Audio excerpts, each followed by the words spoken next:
assume that, God forbid, the companions of the promised Messiah, peace be upon him, had so many weaknesses in them, which is why the promised Messiah ﷺ had to say all of this. As I have said already, there might have been just one or two companions who did not reach the high standard laid down by the promised Messiah, peace be upon him. However, the promised Messiah ﷺ did not even want to see one or two companions displaying any kind of weakness. In the same gathering in which he referred to his utmost shock by observing the weaknesses of some, he also says that we see that in this Jamaat it has most visibly progressed in sincerity and devotion. At times, witnessing the sincerity, love and zealous faith, I am astonished myself. Hazur says that therefore there were those who displayed passionate faith, and they were in fact in the majority. Further, we should say that all of those were those who displayed passionate faith in comparison to us. However, a prophet desires to see his Jamaat at the highest standard of faith, and the era through which we are passing currently, that is our era, there are still numerous prophecies of God yet to be fulfilled. This is the promised Messiah ﷺ's era, which we are currently passing through, and the prophecies that Allah the Almighty prophesied to him, many have still to come to pass. So therefore, if we desire to see those promises fulfilled quickly in our lifetimes, then we need to keep a close watch on our sincerity, faith and our taqwa. When we desire from Almighty Allah that He displays the progress of the Jamaat to us, then we also need to strive to attain His pleasure. I should add that in this era, also with the grace of Allah, there are so many people who have immense devotion and sincerity within them, and who are passing on this very spirit into the future generations. Once, regarding the Ahmadis of Pakistan, I expressed a concern that after the Lahore tragedies, the Khudam, or perhaps some of the Saf-e-Dom Ansar, who give duties in Jamaat buildings or mosques, among them the report that has emerged is that because of carrying out duties over a long period, they feel exhausted, or they have shown indifference. This is why attention needs to be given towards this, or the administration needs to look into this. When the Sadr Khudam al-Ahmadiyya Pakistan conveyed this to the Khudam of Pakistan, I received many letters from the Khudam of Pakistan which were expressing their sincerity and dedication to the full. They said that we reaffirm our pledge that we were never tired before, and nor will we ever, inshallah, with the grace of Allah, allow such a thought to creep in, that performing duties of the Jamaat could ever be a burden to us. Do not worry, this will never happen, they said. Similarly, letters were sent from women, which said that my brother, my husband, or my son, they return from their work and then go immediately to carry out Jamaat duties, and we happily bid them farewell from the homes. With the grace of Allah, we do not fear at all remaining behind alone.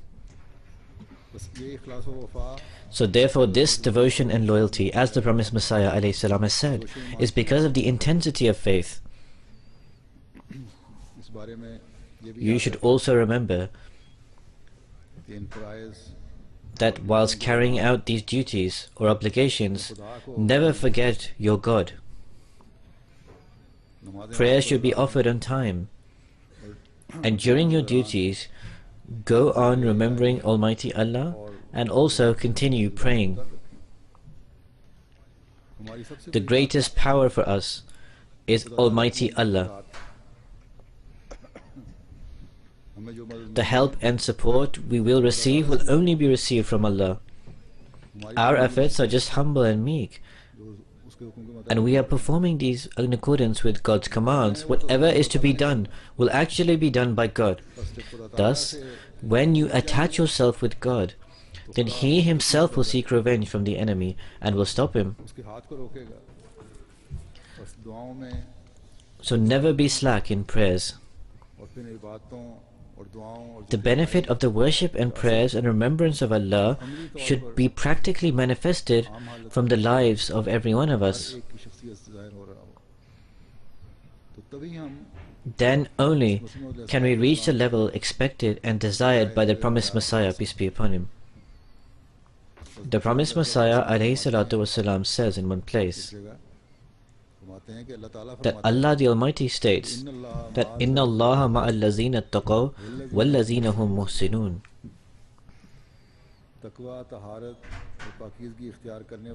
That those who adopt taqwa, purity and sanctity are supported by Allah, and they are always afraid and anxious of disobeying God's commands. So therefore it is the taqwa and the fear of Allah that protects a person at all times, and which completely delivers one from worldly anxieties.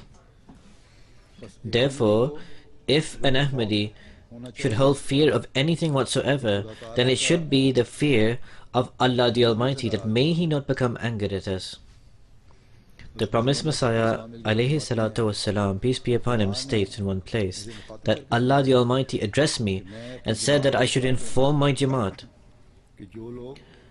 that whoever has believed such belief that has no attachment with the world whatsoever, and that belief and that faith that is bereft of hypocrisy and cowardice, and such belief and faith that is not devoid of any standard of obedience whatsoever, such people are the beloved of God. And God says that the steps such people take are on the path of truth and sincerity.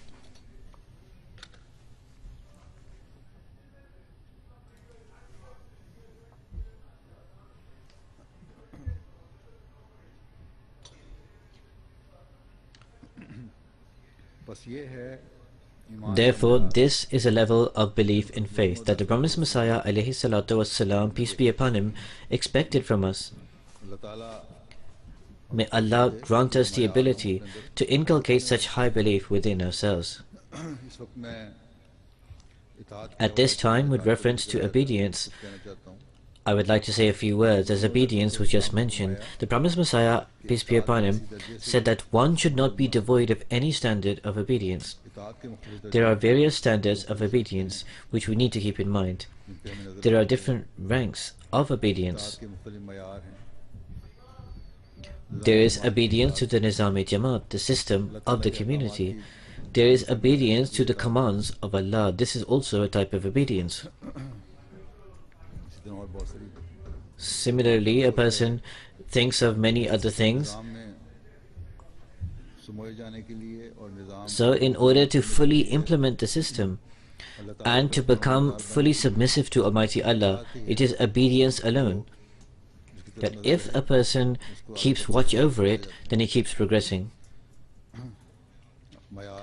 There are levels of obedience. For example, we find a high standard of obedience in the history of Jamaat Ahmadiyya. And we find that in Hadrat Khalifatul Masih I, may Allah be pleased with him, when the telegram was received from the promised Messiah ﷺ that come immediately, at that time he was sitting in his clinic. He immediately and quickly left from there. This call did not come from the same city he was in, but even then he just got up as he was.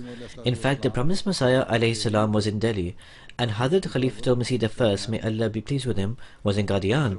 He sent a message to his family at home that I am leaving. He did not feel the need to pack anything, nor the need to arrange expenditure, clothes or luggage or anything at all. He went straight to the station. The train was a little delayed. In that time he met an acquaintance who was quite rich. He wanted to show a patient who was ill to Hadrat Khalifatul Masih I, may Allah be pleased with him, and he requested him to tend to him. Because the train was late, he was able to look at that ill person. The fees he received for treating that ill patient was sufficient to cover his cost of travel. So this is how Allah provided him with the means. So he then went to his master. When he reached his destination, he came to know that the promised Messiah, peace be upon him, had not said that he should come immediately. The person writing the telegram had added the words that he should come immediately. However, he did not complain at all that why was he put through this difficulty or trouble. He remained there most happily.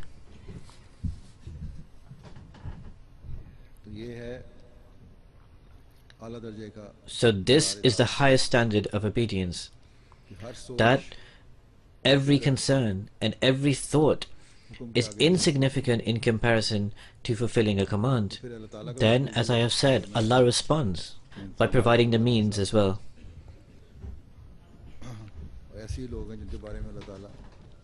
So these are the people who Allah the Almighty says are His favorite, and this is the guiding principle for us. Then there is a Nizam-e-Jamaat, the system of the community, in which one needs to obey the most junior officers all the way up to the Khalifa of the time.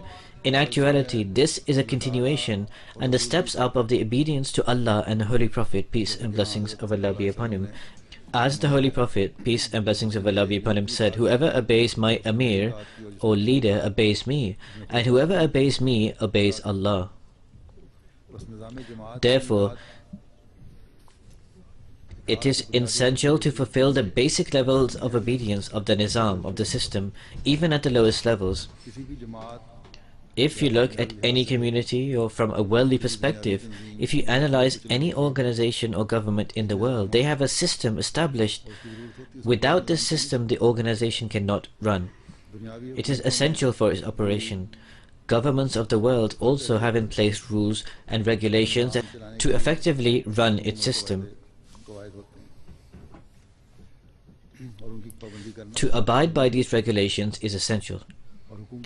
And because governments have power, they use it to ensure that their system is followed and abided by according to their publicized regulations. However, in a spiritual system,